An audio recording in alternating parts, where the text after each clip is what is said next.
বন বিভাগৰ অনুমতি অবিহনে পেঙেৰী চাহ বাগিচাৰ পথৰ কাষত থকা মূল্যৱান গছ-গছনি কাটি ধ্বংস বাগিচাৰ পৰিচালকৰ।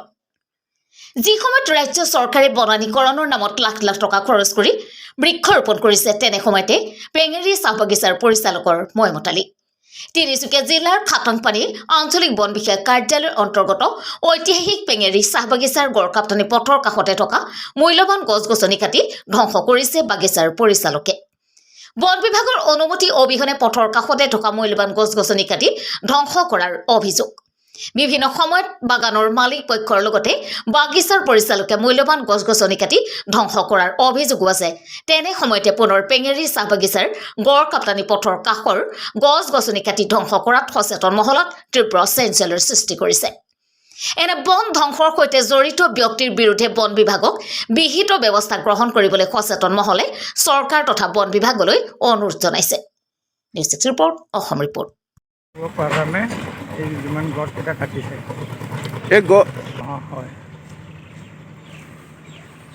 এইটোতো বহুত দিনৰ পুৰণা গছ, ফল মূল খোৱা মেডিকেলৰ গছ আছিলে, এইটো কাটি পেলাই দিলে। আপোনালোকে কি ক'ব তাক লৈ? আমি কি ক'ম, এইটোতো মেডাম অলপ ভুল কৰিলে। ইমান এইটো ফল গছ কাটিব নালাগিছিলে। এজোপা সৰুৰ পৰা যেতিয়ালৈকে মই LP স্কুল গৈছিলোঁ তেতিয়াৰ পৰা ইমানেই ডাঙৰ চাই, আজি মোৰ 40-45 বছৰ হৈ গ'ল। এতিয়া গছটো চাই আছিলোঁ বা ইয়াৰ ফল খায়ে আছিলোঁ, কিন্তু আজি বাগান পৰিচালকে কি ভাবি কি কৰিলে আৰু গছকেইটা কালি মানুহ লগাই কাটি পেলালে। ইয়াত কি ক'ব আপুনি? ক'ব মানে মইতো কি ক'ম, কি কাৰণে কাটিলে। এতিয়া গৈ ফল লগা গছটো কাটিব নালাগিছিলে। চবেই কৈছে বাগানৰ মানুহে যে এইটো গছ কাটিব নালাগিছিলে বুলি।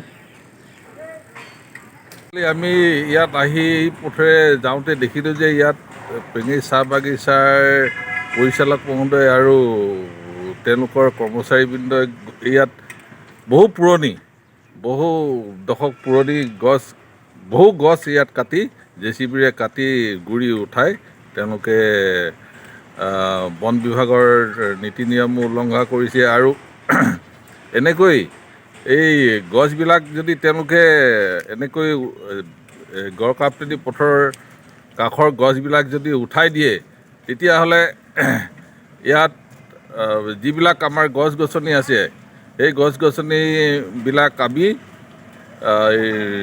সংৰক্ষণ কেনেকৈ কৰিম? আৰু অসম চৰকাৰে যিহেতু ইয়াত বিভিন্ন ঠাইত গছপুলি ৰোপণৰ কাৰ্যসূচী লৈছে, গতিকে গছপুলি ৰোৱা কাৰ্যসূচী ইয়াত উঠিব চব।